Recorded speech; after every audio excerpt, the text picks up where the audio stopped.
Coming up, most of my career was spent working for American tech companies, and so I've spent a lot of time over the years in the USA. In the States, there's sometimes a bit of tunnel vision about freedom, and freedom of speech in particular, as though it's a uniquely American thing. But here in the UK, the 1998 Human Rights Act locks in the right to freedom of speech here too, though in Britain we balance this freedom with a sense of responsibility. Legally, the red line is that you can say whatever you want, so long as you're not promoting criminal activity or spreading hate. And that's precisely the line that Elon Musk has been crossing regularly in recent times, attempting to sow violent discord in the UK through his tweets without taking any personal risk or responsibility. If it has the will, the UK government and its beefed up Online Safety Act can change that situation, and large corporate fines or even the threat of detention might concentrate the mind of the man-baby billionaire Space Karen. Stay tuned.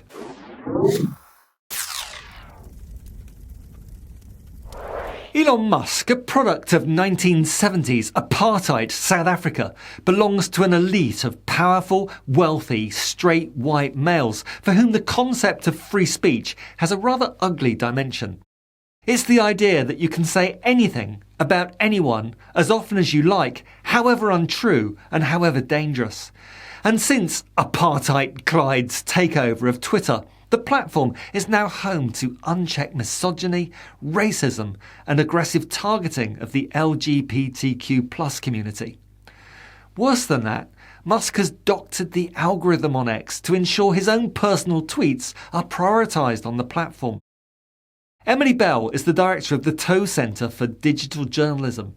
She recently commented that the billionaire rocket man has somehow ordered his moronic observations to be inserted at the top of every feed. The power that Musk bought himself through his $44 billion acquisition of Twitter and subsequent takeover of the Twitter algorithm was shown starkly in his ill-informed and incendiary comments about the situation in the UK during the recent riots on our streets.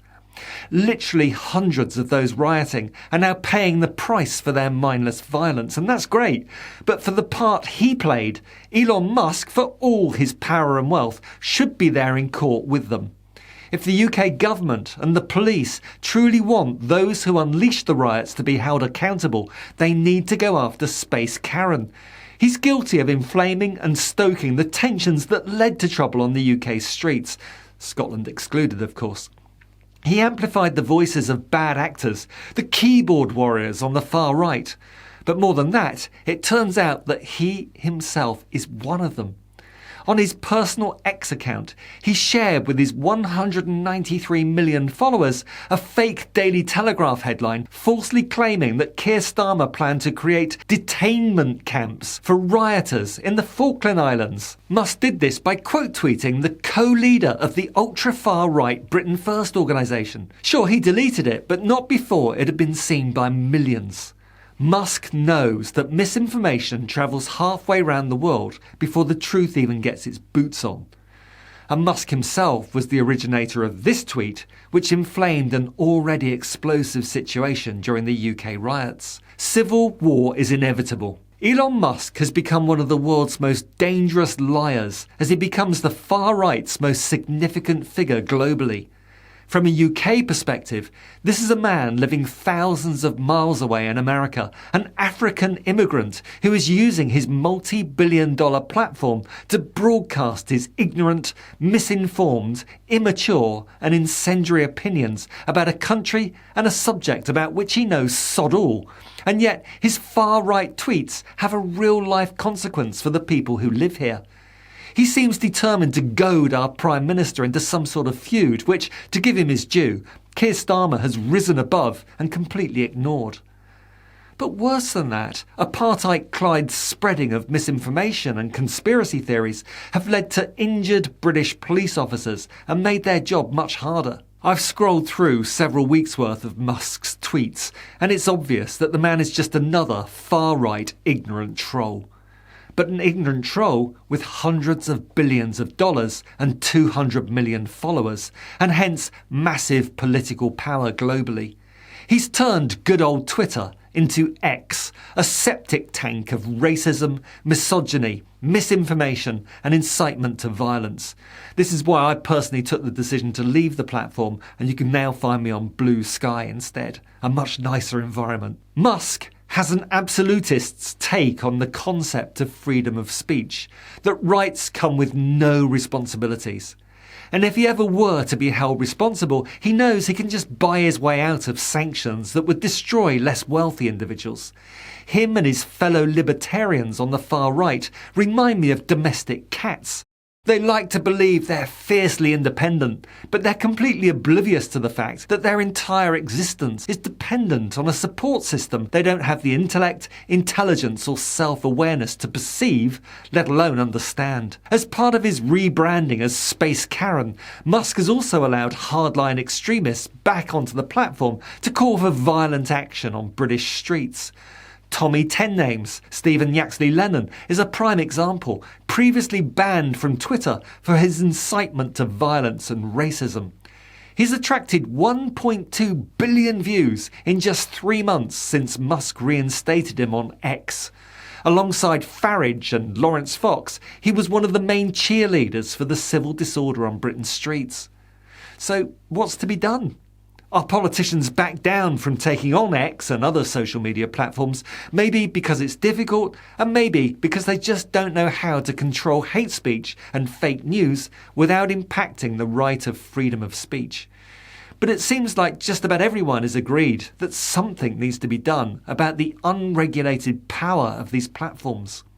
Bruce Daisley, former Twitter vice president for Europe, the Middle East and Africa, suggests that in the short term, Musk and fellow executives should be reminded of their criminal liability for their actions under existing laws.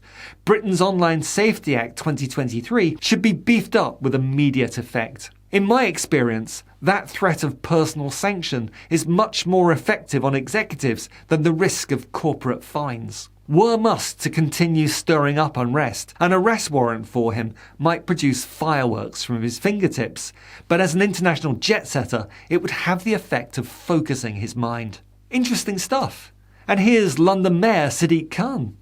There are things that could be done by responsible social media platforms, but if they don't sort their own house out, regulation is coming. Ewan McGaughey, a professor of law at King's College London, has said that there is no difference, for example, between Elon Musk putting out videos on X about two-tier policing or posts on detainment camps or that civil war is inevitable, and ITV or Sky or the BBC broadcasting news stories. The Online Safety Act is completely inadequate, since it only is written to stop illegal content, which does not by itself include statements that are wrong or even dangerous. On paper, Twitter's terms of service should have prohibited many of the worst posts related to the riots in Britain. Hateful conduct is banned by the platform, as is inciting, glorifying or expressing desire for violence. But in practice, well, whatever Elon Musk says goes, it seems, and he ensures that his own rules are inconsistently applied to favour his own extreme right-wing apartheid-shaped worldview. And that's the starting point for where Ofcom should be more proactive with Musk. They have enormous sanctions available that they can impose on companies that breach its rules across broadcasting, telecommunications and postal services. And it's to be hoped that a beefed up online safety bill later this year might extend Ofcom's reach to include social media companies like Musk's. If that proves to be the case, here is what Musk might be up against. For breaches of Ofcom rules, fines of up to 10% of a company's annual global revenue. A requirement to take specific actions to correct non-compliance. This could include ceasing certain activities, implementing changes or making improvements. Then there's compensation to affected customers. Ofcom may be able to order companies to compensate consumers who've been affected by any breach of their regulations. And in extreme cases, Ofcom may have the power to suspend or restrict services entirely, especially if they pose a significant risk to consumers or the public. Ofcom would be able to seek court orders to enforce compliance or penalise companies further if they continue to break the rules. Wouldn't it be great to see a beefed up online safety bill give Ofcom the power to counter the dissemination of misinformation, hateful conduct and inciting, glorifying or expressing desire for violence? Granted, we'd need to replace the current chairman, Michael Grade, whose sympathies lie with Lawrence Fox and the extreme right. But with a newly empowered Ofcom and a decent chairman, the world of British social media would be a very different place. I would welcome a newly beefed up Ofcom with the power to apply sanctions to the CEOs and owners of platforms that refuse to behave responsibly. Wouldn't it be great to see an international arrest warrant for Elon Musk for inciting violence? The way that man-baby Space Karen has conducted himself recently should be a wake-up call for Starmer's government to push this legislation through as soon as possible and force social media platforms to take responsibility as a quid pro quo for their freedom of speech. With rights come responsibilities, or so they should. Musk has the power, through his ownership of X and his vast billions, to force his ignorant and misinformed tweets to the top of every X user's timeline. But the will of a democratically elected government should be far more powerful than even the most wealthy and unhinged internet troll.